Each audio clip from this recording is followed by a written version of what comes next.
Jai Radha Madhav Kunj Bihari गोपीजन Vallabh Girivardhari.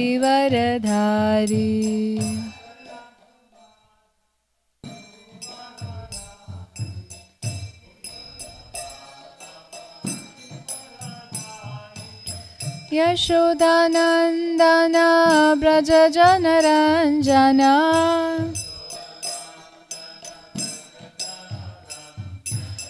Yashodanandan Braj जनरंजना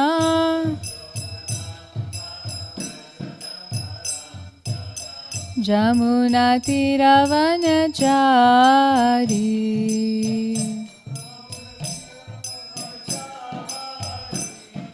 Jamuna तीरवनचारी।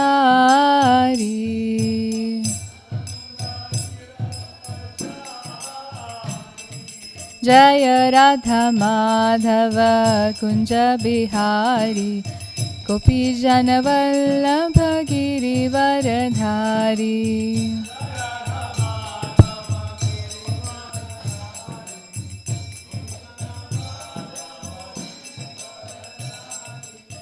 Hare Krishna Krishna Krishna Hare Hare Hare Ram Ram Ram Hare Hare.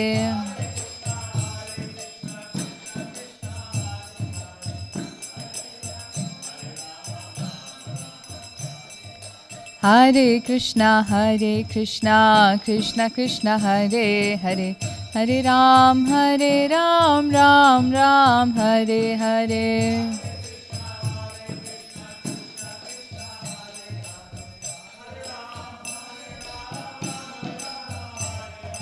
Hare Krishna Krishna Krishna Hare Hare Hare Ram Ram Hare Hare.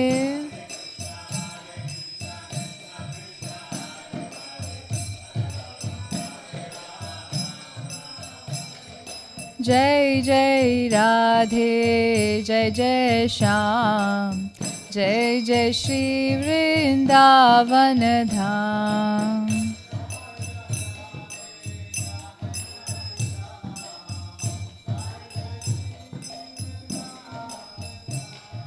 Jai Jai Radhe Jai Jai Shyam Jai Jai Shri Vrindavan Dham.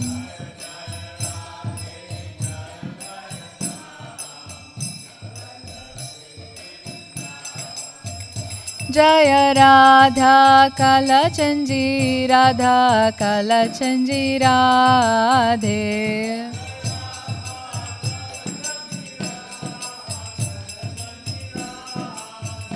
Jai Radha कालचंजी Radhe.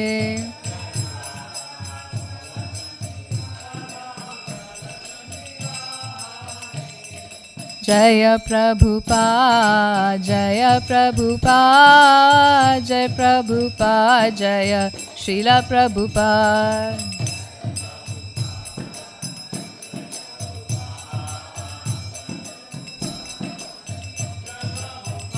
Jai Prabhupada Prabhupada Prabhupada Srila Prabhupada.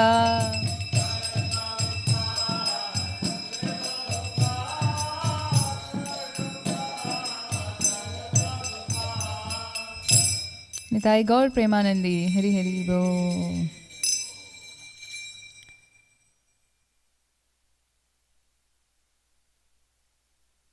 Hare Krishna. Thank you so much. Om Namo Bhagavate Vasudevaya.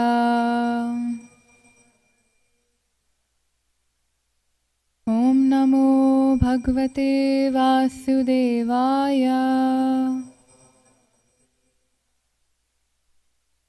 Om Namo Bhagavate Vasudevaya.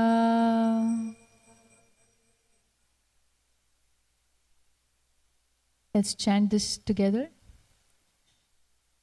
Narayanam namaskrityam naram shaiva narottamam Devim Saraswatim Vyasam Tato Jayamudirayet Nashtaprayeshu Bhadreshu Nityam Bhagavata Sevaya Bhagavati Uttama Shloke Bhaktir Bhavati Naishtaki.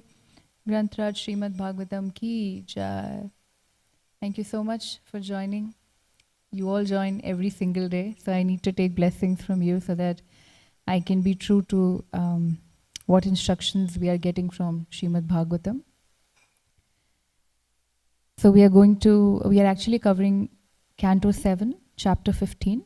Today, verse 69 through 74.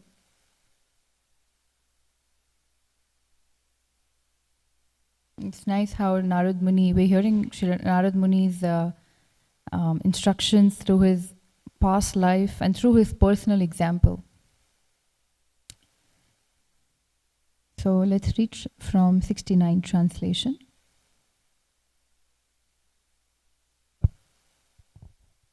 Long, long ago, in another Mahakalpa millennium of Brahma, I existed as the Gandharva known as Upabarhana. I was very respected by the other Gandharvas. So who is talking right now? Narad Muni, right? And what was his name in once upon a time in another millennium? What was his name? Upabarhana. Upabarhana. And he had a very beautiful body. He was one of the Gandharvas, one of the beautiful looking demigods in Gandharva Lok. And we'll hear how Narad Muni will describe that he had a fall down in that when he was in Gandharva Lok. We'll discuss about this in detail, but okay, let's move on to next verse, 70. I had a beautiful face and a pleasing, attractive bodily structure. Decorated with flower garlands and sandalwood pulp, I was most pleasing to the women of my city. Thus I was bewildered always, feeling lusty desires. So in the purports, Prabhupada has written that Narad Muni was one of the playboys because he used to attract all the women with his beauty. Let's read next verse.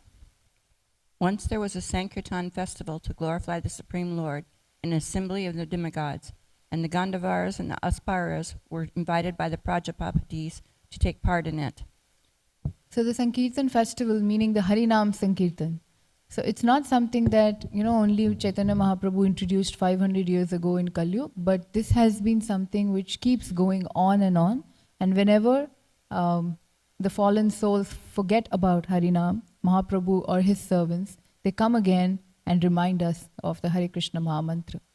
So even in different millenniums, it's been going on. Every millennium of Lord Brahma, the Hare Krishna mantra is chanted. The movement is going on. And not just here in Bhumi Lok, but also in different loks, higher planets. Text 72. Narad Muni continued, being invited to that festival, I also joined, and, surrounded by women, I began musically singing the glories of the demigods. Because of this, the Prajapatis, the great demigods in charge of the affairs of the universe, forcefully cursed me with these words. Because you have committed an offense, you may immediately become a Shudra, devoid of beauty. So what did Narad Muni do? What was the biggest offense he committed? He was invited to the festival of Harinam, and he started glorifying and singing the names of the demigods. Now we can respect the demigods, we have to, we must. But we can never equate, we can never think that the name or the personality himself, the demigod, is equal to the name of Krishna. We can never think like that because this is the biggest offense. One of the offenses we read before chanting early morning, we hear, right?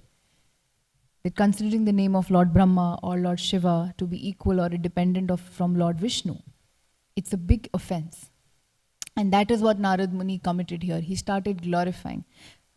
We will read the purport for this also, but we'll come back to it because today's verse that we have to focus is 74, but the essence that we have to cover is of that considering the names of demigods equivalent to Krishna. So this verse will describe perfectly. So we'll come back to 72 later. We can read 73rd now, please. Although I took birth as Sudra from the womb of maid servant, I engaged in the service of Vaishnavas who were well versed in Vedic knowledge. Consequently, in this life I got the opportunity to take birth as a son of Lord Brahma.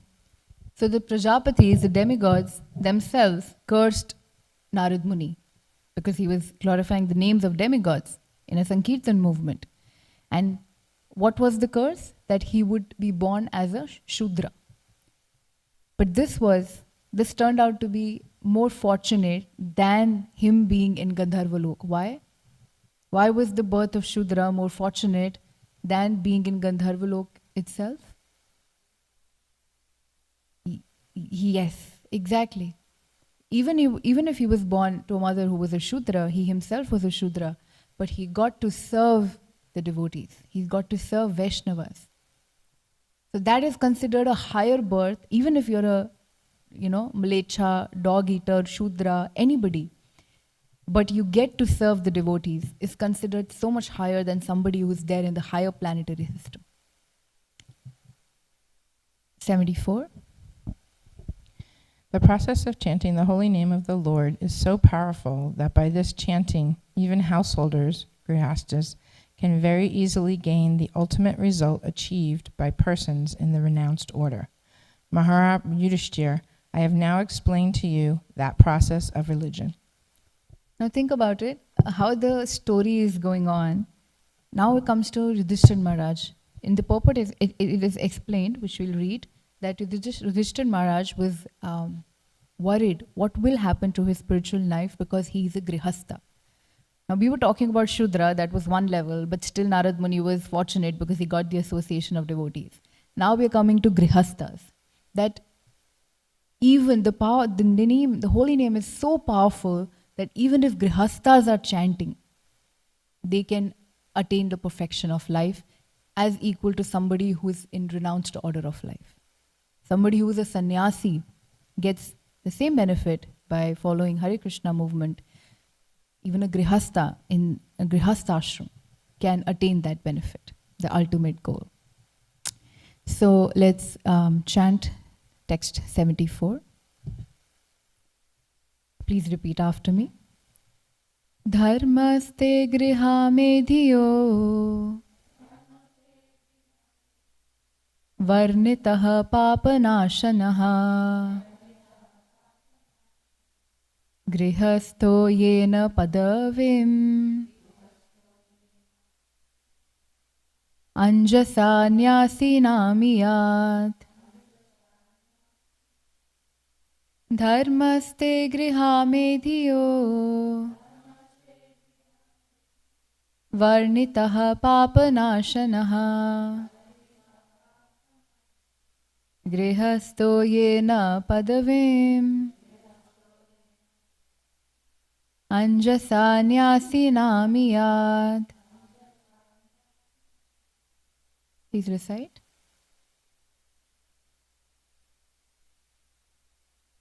Dharmaste grihame dhiyo varnita papanashanaha grihastho yena padavim anjasa nyasinamiyat. Dharmaste grihame dhiyo varnita papanashanaha grihastho yena padavim anjasa nyasinamiyat. Dharmaste grihame dhiyo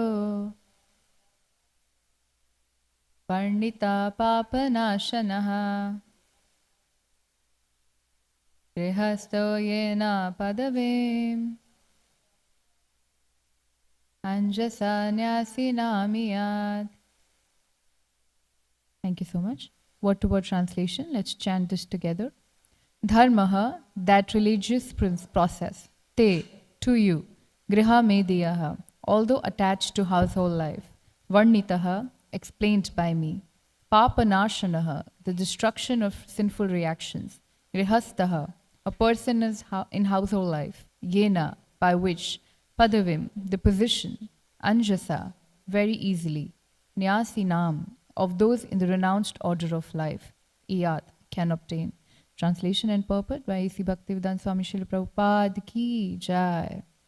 The process of chanting the holy name of the Lord is so powerful that by this chanting, even householders, grihasthas, can very easily gain the ultimate result achieved by persons in the renounced order. Maharaj Yudhishthir, I have now explained to you that process of religion. This is a confirmation of the Krishna consciousness movement. Anyone who takes part in this movement, regardless of what he is, can gain the topmost result achieved by a perfect sannyasi, namely Brahmagyan, spiritual knowledge. Even more important, he can advance in devotional service. Maharaj Yudhishthir thought that because he was a grihastha, there was no hope of his being liberated. And therefore he asked Narad Muni how he could get out of material entanglement. But Narad Muni, citing a practical example from his own life, established that by associating with devotees and chanting the Hare Krishna mantra, any man in any condition of life can achieve the highest perfection without a doubt. We'll also read the purport of 72, text 72. Translation.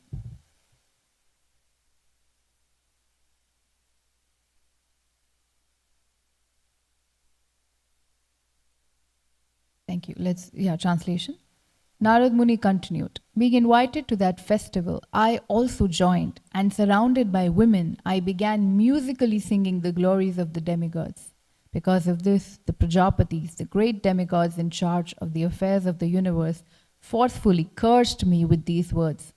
Because you have committed an offense, may you immediately become a Shudra, devoid of beauty. Purport. As far as Kirtan is concerned, the Shastras say, Shravanam Kirtanam Vishnu. One should chant the glories of the Supreme Lord and the holy name of the Lord. This is clearly stated. Shravanam Kirtanam Vishnu. One should chant about and glorify Lord Vishnu, not any demigod. Unfortunately, there are foolish persons who invent some process of Kirtan on the basis of a demigod's name. This is an offense. Kirtan means glorifying the Supreme Lord, not any demigod. Sometimes people invent Kali Kirtan, Shiva Kirtan, and even big sannyasis in the Mayavad school say that one may chant any name and still get the same result.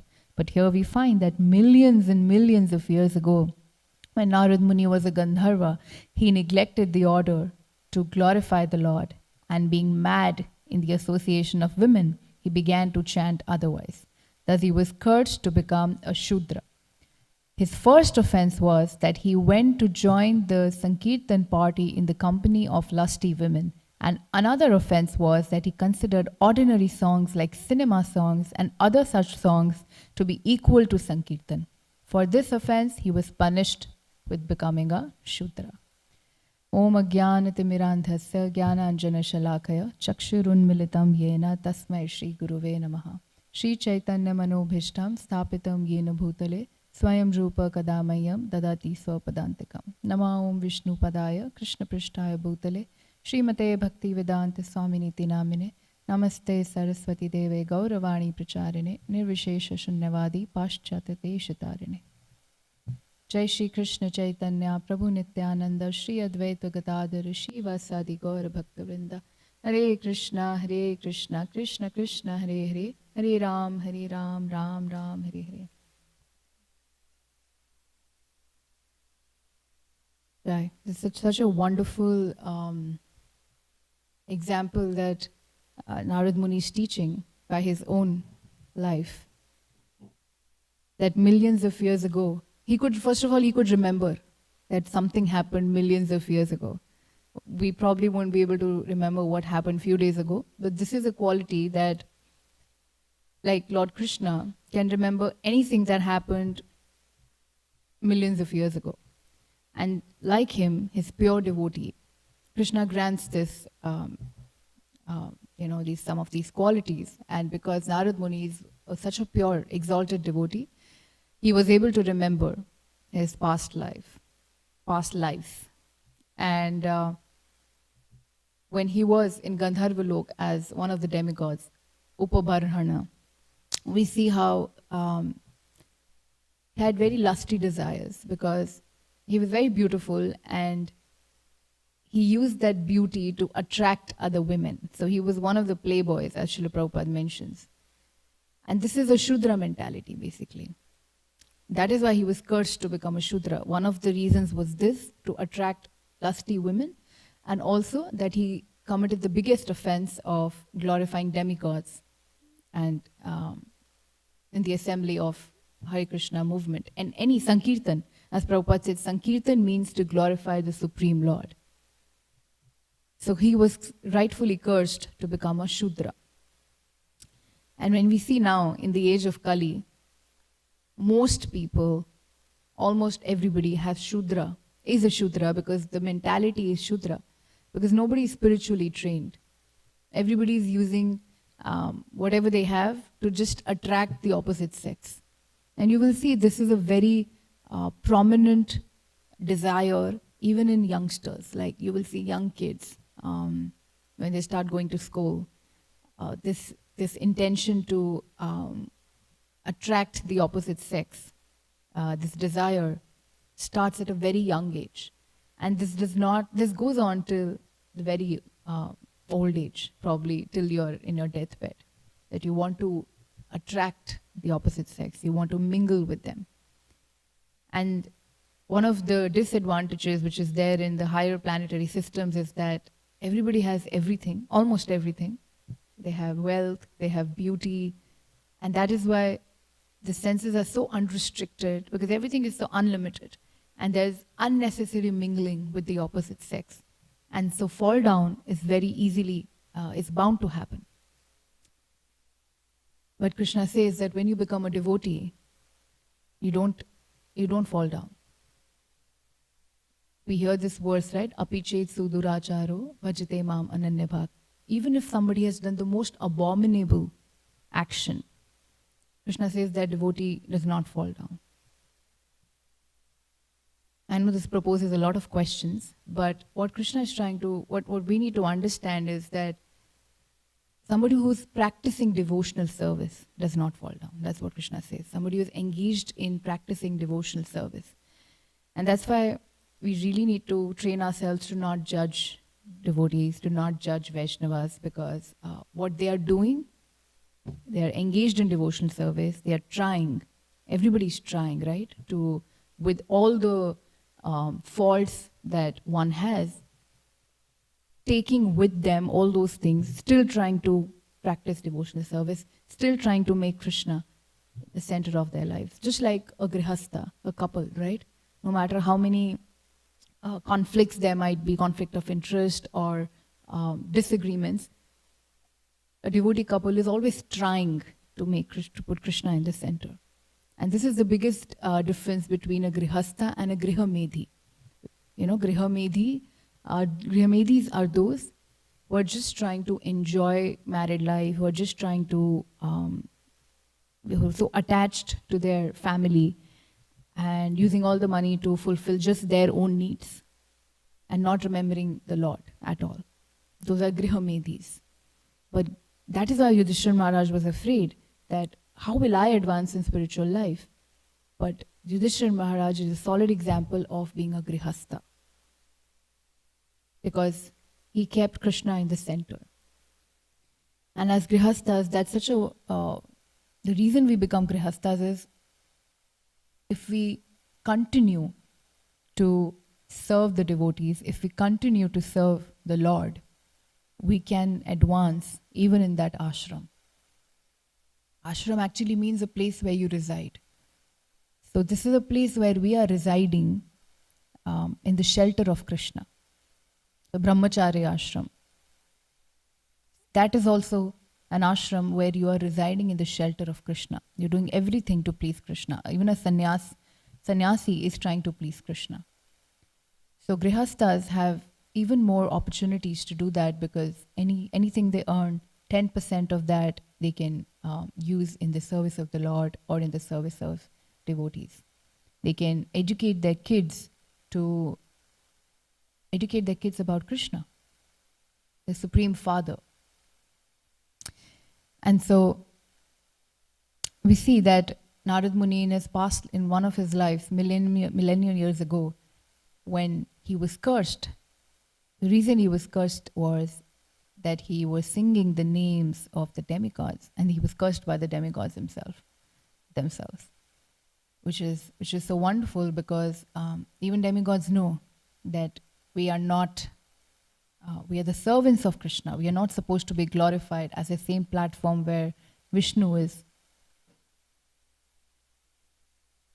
And so even if he has that fall down, that also turned out to be a blessing. Why?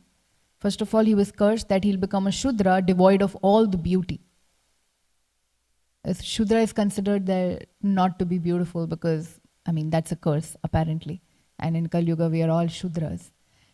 So we can't even imagine what kind of beauty Upabharana had. The Upabharhan had. All the demigods, they're very beautiful, very attractive. But the one thing they forget is that who's the Supreme Lord? And that is the biggest curse anybody can get. Forgetfulness of Krishna is a curse. Not whether you're a Shudra, whether you are born in a very low class family or devoid of wealth, that's not a curse. Right? The curse is forgetfulness of Krishna. Because we see that Narad Muni was a Shudra, but he got the blessing of association of devotees. Who was that devotee who was considered she's not very pretty and who got to put Chandan in Mathura to Krishna? Upaja. She was devoid of beauty. Still, she got association of Krishna. Sudama was devoid of all the wealth. Still, he got blessings. He got the association of Krishna. The real curse is when we forget Krishna. And that we can apply in our day-to-day lives. That anything we are doing, we need to always remember the Lord, that I am doing this because Krishna gave this to me. I am able to do it because Krishna gave this job to me. I am able to earn because Krishna gave this to me. But now I have to do my part of engaging the gift I got from Krishna to use that gift in the service of the Lord. That's that should be our intention, our consciousness. I got kids as Krishna gave me that gift. As gifts, I got Krishna. I got a husband. I got a job. I got even the ability to speak is given by Krishna. So if we can use that in glorifying the Lord will be so pleased. And that will be the perfection of life that we can attain. And so Narad Muni, when he got the association of devotees, his only purpose of life became serving the Lord and serving the Vaishnavas. And then, when he did that, in next birth, he became the son of Brahma. That is not an achievement. That's not what we are trying to say. But we're trying to say is that this was the most fortunate thing that he could do. He could serve the devotees. And that's the best benediction we can receive, which we all have received. Association of devotees. We take it sometimes very lightly, but even meeting a devotee, this doesn't happen so easily. This happens once in many, many lifetimes. Finally, we came in this Krishna conscious movement and we are getting to meet and greet devotees. So we need to really very intelligently actually first pray to Krishna. Krishna, may I take this advantage of being in association of devotees in the right way. Not like, hey, come on, let's take a picture together. That's okay. But that association should not be limited to just that part that we're only interacting on the surface level. We need to take advantage of this wonderful souls that we are surrounded with. Talk deeply about Krishna, exchanging our hearts. We'll realize how deep these relationships can get, and Krishna will get so pleased because somewhere in the bottom of our hearts there is Krishna Prem, and only a devotee can give that to you. So when we associate with devotees, they can give you this gift. But we have to do some effort. Just like when we are where are the pearls in the ocean? It's not floating right on the top, right? You have to go deep down, you have to dive deeper into it, get the shells or the pearls, the gift that the ocean has. Similarly, when we have relationships with devotees, that Krishna prem, or that even prem for the devotees, we can achieve when we dive deeper in this relationship. So we cannot take this lightly, that we are living in a dham or we are meeting devotees every day. This is a big fortune. We actually realize it, when somebody goes on an office trip or somebody goes away from Dallas, we really realize like, oh my God, every time I go out of my house, I'm seeing a devotee, or I'm passing by Graham and I'm seeing so many tulsi plants, or I'm going somewhere. I was so excited from my backyard, I can see Kalachandji's tower, like the top. So even just small things like these, we really miss when we go away from Kalachandji Dham. But people are craving for this. People who don't know are craving for this. People who don't know what Krishna consciousness is, they're craving for this kind of mercy and love. But of course, they're looking at the wrong place right now.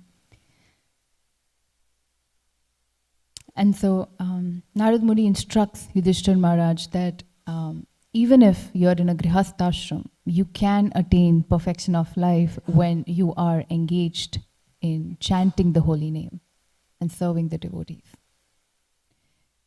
So just stressing a little bit more on the point that sometimes people, listen to movie songs, cinema songs, as Prabhupada also mentions, that they create a spiritual song out of that melody, or they equate that, okay, doing kirtan of Lord Shiva is, it's same beneficial as doing the kirtan of Krishna.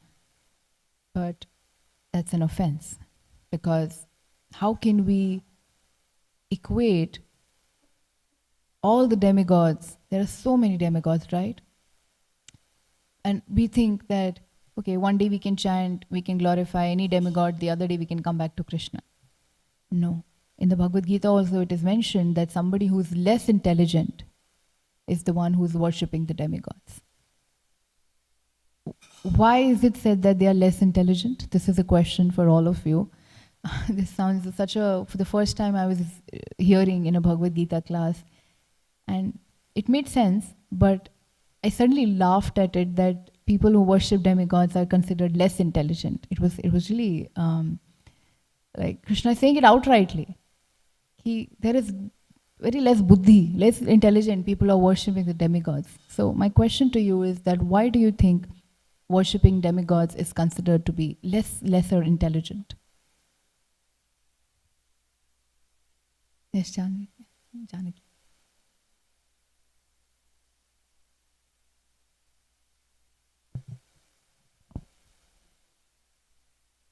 Mm-hmm.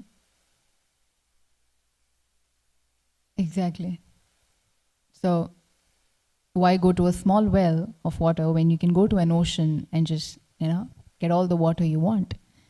So why go to anybody else before I speak more? Why is it less intelligent?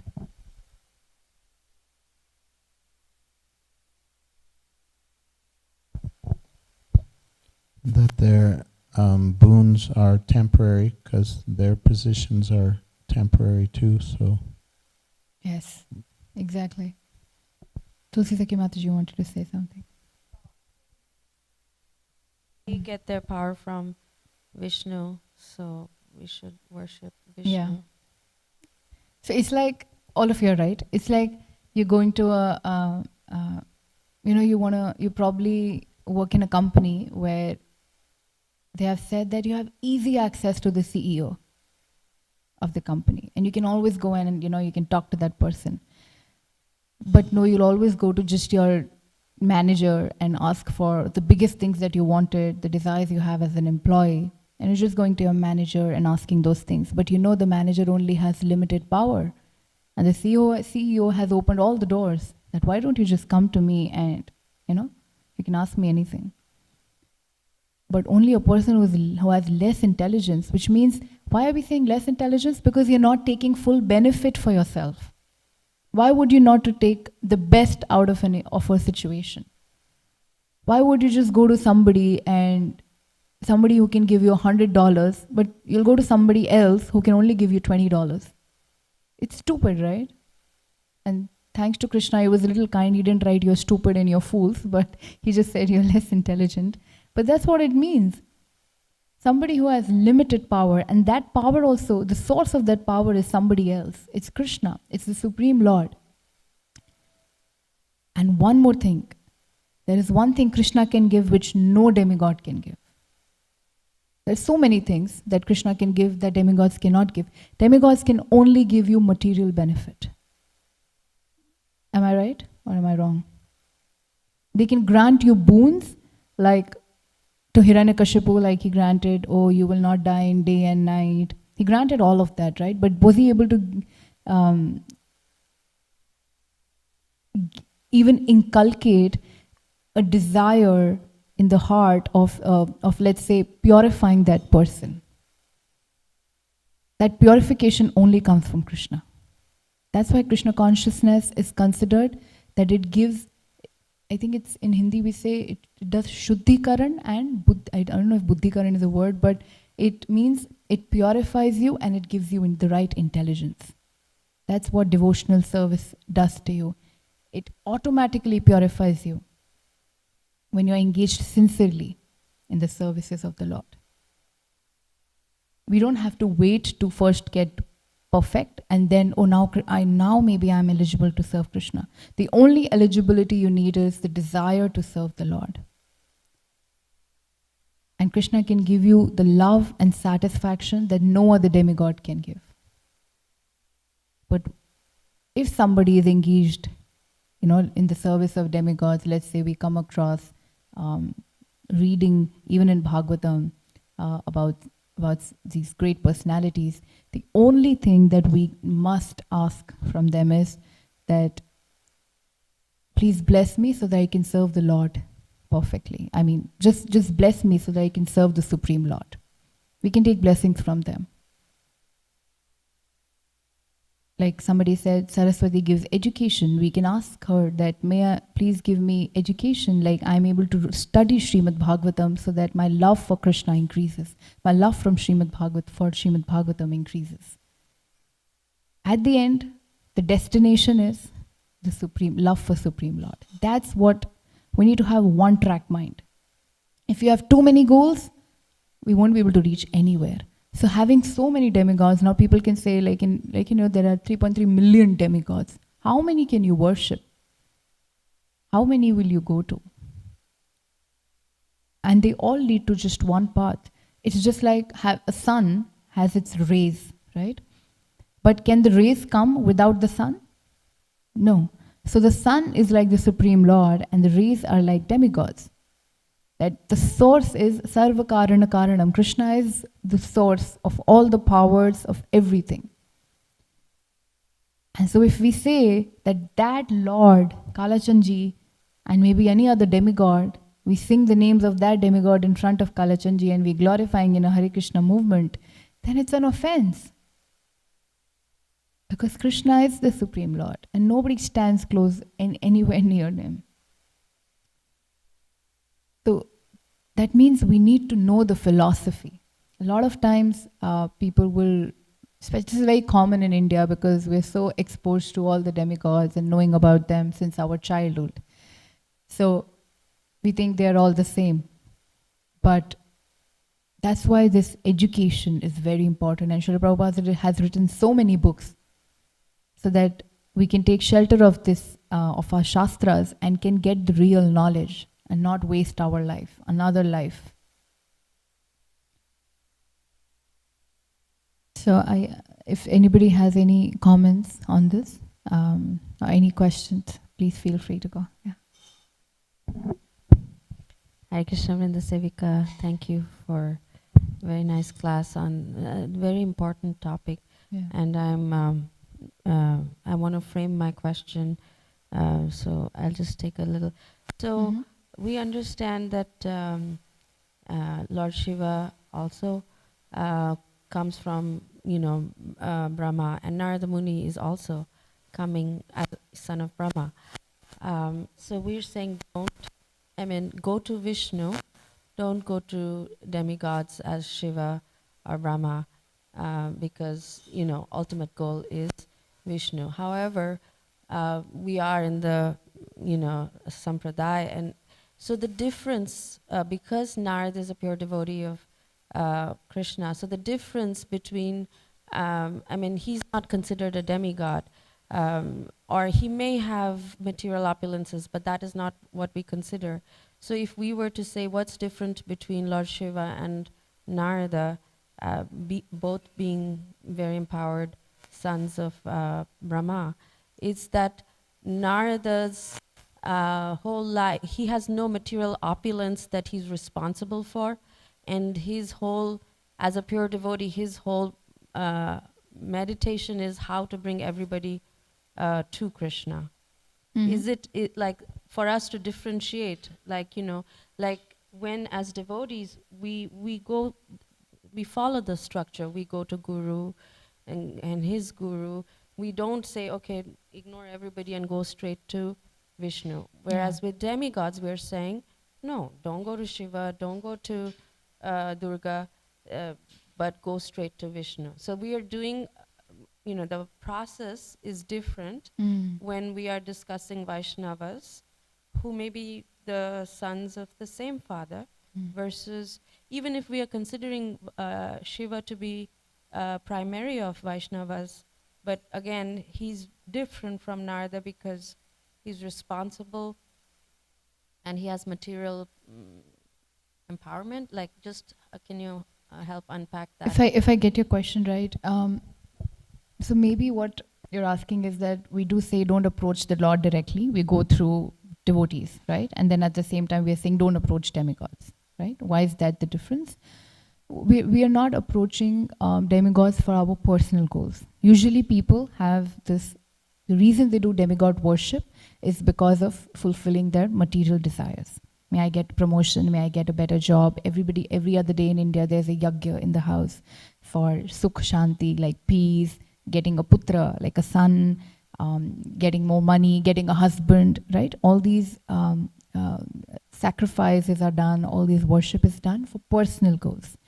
But at the same time, a devotee can approach, definitely take blessings from Narad Muni, from Shiva, because Shiva is a great Vaishnava, right? And Narad Muni has so many wonderful Vaishnava disciples. So we definitely can approach them to seek their blessings, because we can get Krishna only through them. But here the desire is to get Krishna Bhakti, to get love for the Lord, not Krishna, you come and fulfill my desire. Here, I want to learn from these demigods how to, or these wonderful souls, can I please Krishna? But it's written in Bhagavad Gita also, right? The demigod mentality, worshippers of demigods are that Krishna is the Lord, or the demigods are my order carrier. Like they have to come and fulfill my desires, my personal goals. But as a devotee, approaching them is not wrong, but knowing in the head that this is not my only destination. I really need to learn to worship Krishna. So first of all, a devotee is clear of the goal, that I am a servant of the servant, but Jivara Sarupa Hoy, Krishna Nitya Das. After all, I am a servant of the Lord, of Lord Shri Krishna. And through these devotees, I can maybe serve the Lord. Even if I'm just serving Narad Muni, or let's say my Guru, right, or Srila Prabhupada, I'm just serving at that point. But they're all servants of Krishna, right? At least I know what is the disciplic succession. That's okay. But I'm not worshipping Srila Prabhupada so that he can fulfill my personal desires. That should not be the idea. Yes. We've also seen that in case of Dhruva Maharaj, his intention was not accurate. He personal. But then because Narada Muni encouraged him, and his mom also, I think, encouraged him to go seek. And then Vishnu gave him the right. So in Yes. this scenario, you know, That also I feel was the mercy of Narad Muni, right? He first got bhakta's mercy, devotee's mercy. And maybe he had the shukriti to get that mercy. The desire was not right in the beginning, and you'll see most people who come in. Do you think our desire was right in the beginning? No, everybody wanted Aishwarya. Everybody wanted money and happiness, let's say, okay?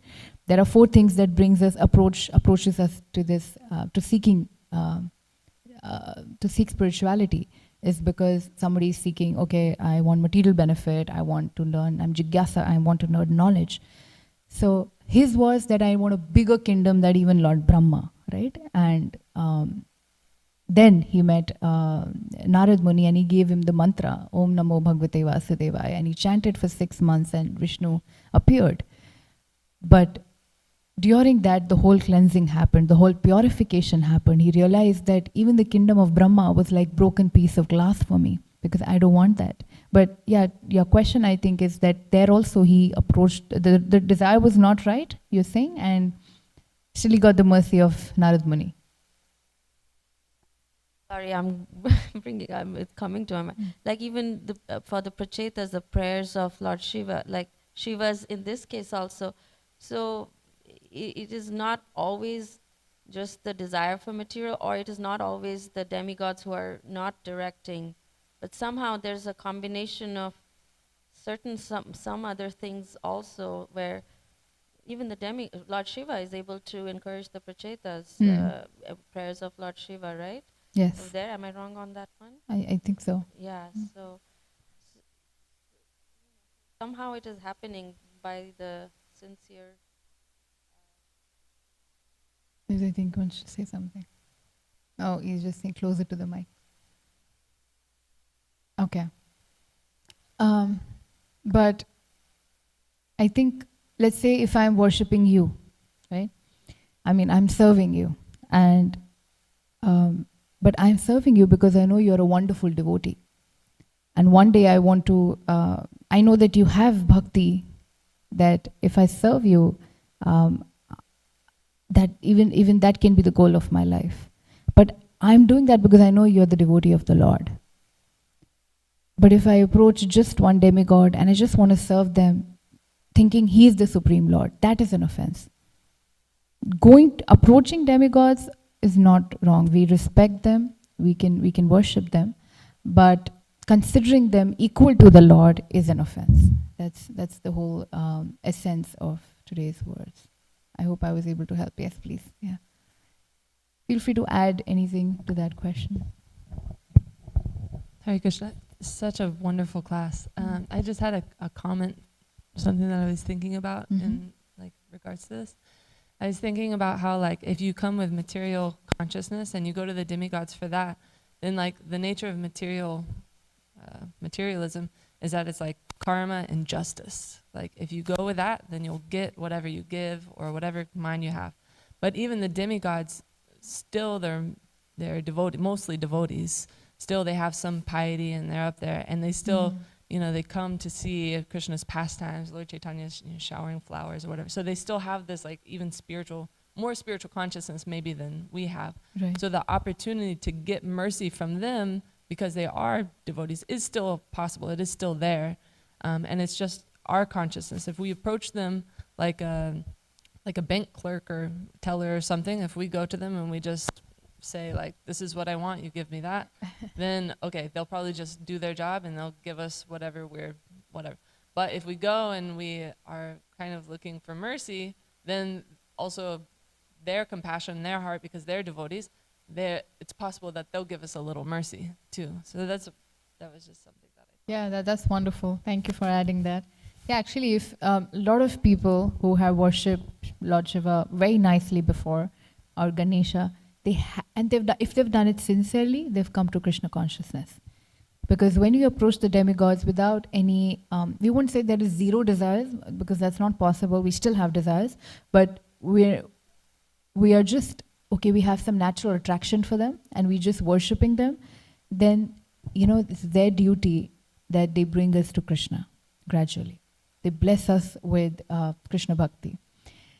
And that's thank you for adding that, because that reminded me of this point. And but if you're only going just for a transactional relationship, then it can limit to that also. You give like $10 and you get in return something from the shopkeeper. Similarly, you go, you do some yagya, and the demigods will bless you with something material because they know you came for that. So at the end, we really need to know what our that this is part of self-realization, that we understand what is my desire, why am I approaching this person, this personality. Now also, if you're approaching Kalachandji, why am I doing that? Why am I coming to temple every day and having darshan? Is there some hidden desire that maybe I want everybody to listen to my class, or do I want everybody to only jump on my kirtan?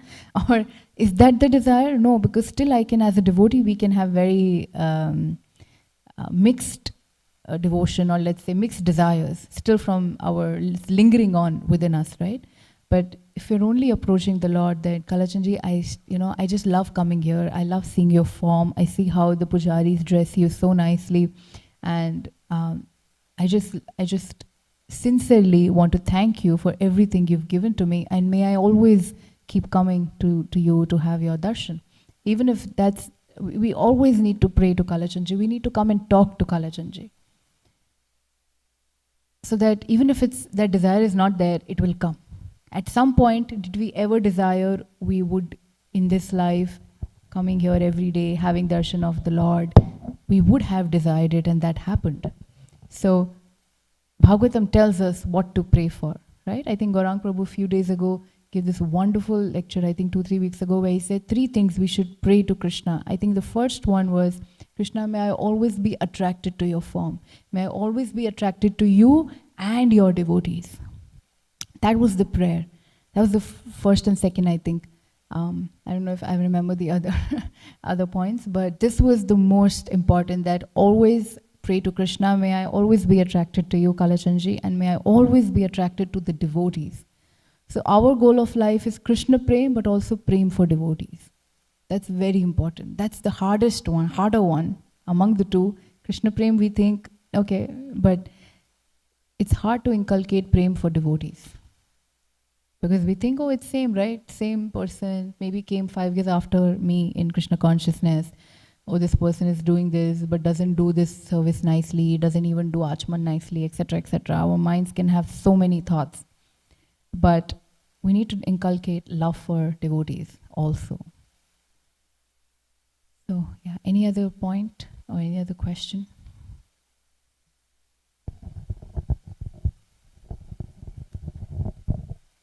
I like how you concluded that the devotees have mixed desires when they approach Krishna too, and then Krishna will reciprocate accordingly. Just like Narada Muni, he, like the discussion was kind of culminating at, was that he approached, I think he was doing it, he was kind of mocking the Sankirtan Yagya, and he did it, I think in the purports there, I think it says that he was,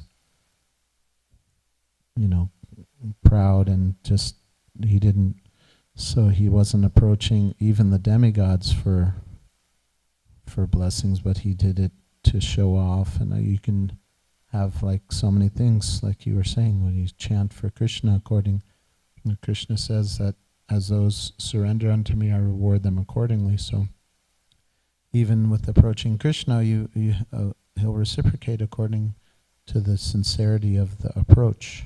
Yeah. How you sing, why you sing, what's the intention to please Krishna fully. Or it's like I asked this one devotee, he was my god brother, he did a lot of japa, and I was like, how to get a taste for chanting? He said, don't worry about it, you chant to try to please Krishna. And then so when you have that attitude, then Krishna's like, oh, then Krishna gives. He answered in a way that I was like, oh, he didn't answer, but he answered, Yeah. That's ye yathama prapadyante, right? Krishna will reward you accordingly with whatever. He reciprocates. Kalachandji reciprocates so nicely. Hey Krishna. Hi. Thank you very much for the amazing class. Do we have time for a question? Yes. Okay. Sure. I apologize because I know we're No, over you're time. good. You're good. Go ahead. So, someone coming from a perspective of not having a lot of the philosophical or the cultural background of Krishna consciousness, and not having having been immersed with deities or demigods or any of that, I might look to just have a relationship with Krishna. And is that considered, less advanced and moving towards understanding the roles of deities and demigods essential, or is it, is it okay to just, is that considered an offense to just try to have that relationship with Krishna directly? Not at all. It's not offense. I think he skipped all the levels of a game and came to the level 9, where, the final level where we finally got introduced to Krishna and we didn't have to go through all the confusing paths. And I think this is really fortunate that you got introduced to Krishna directly. There's definitely so much past you had in your previous lives that give you this, in a game when we play, we have all the wealth. Now I'm able to unlock a level where I can come to the golden level. So this is probably that golden level where you got introduced to Krishna. And definitely you're not missing out on anything.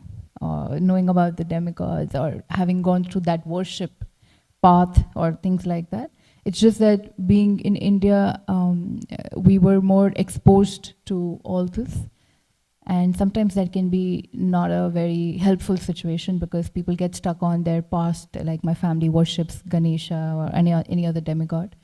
But no, I think where you are is perfect. You're coming and serving Kalachanji every day, doing this wonderful service. So you're definitely at a very nice level, I think. Hare Krishna. Okay, we can wrap up now if there's no other question. Thank you so much for joining in. Let's all pray before we wrap up to Shri Shri Radha Kalachanji for their mercy and to Srila Prabhupada for always giving us the right intelligence and right mode of worship and right mode to practice devotional services. Shri Shri Radha Kalachanji ki jai, Srimad Bhagavatam ki jai. Vancha kalpatarubhyascha kripa sindhubhya patitanam pavanebhyo vaishnavebhyo namo namaha. Anant Koti Vaishnav Bhaktivinoda ki jai.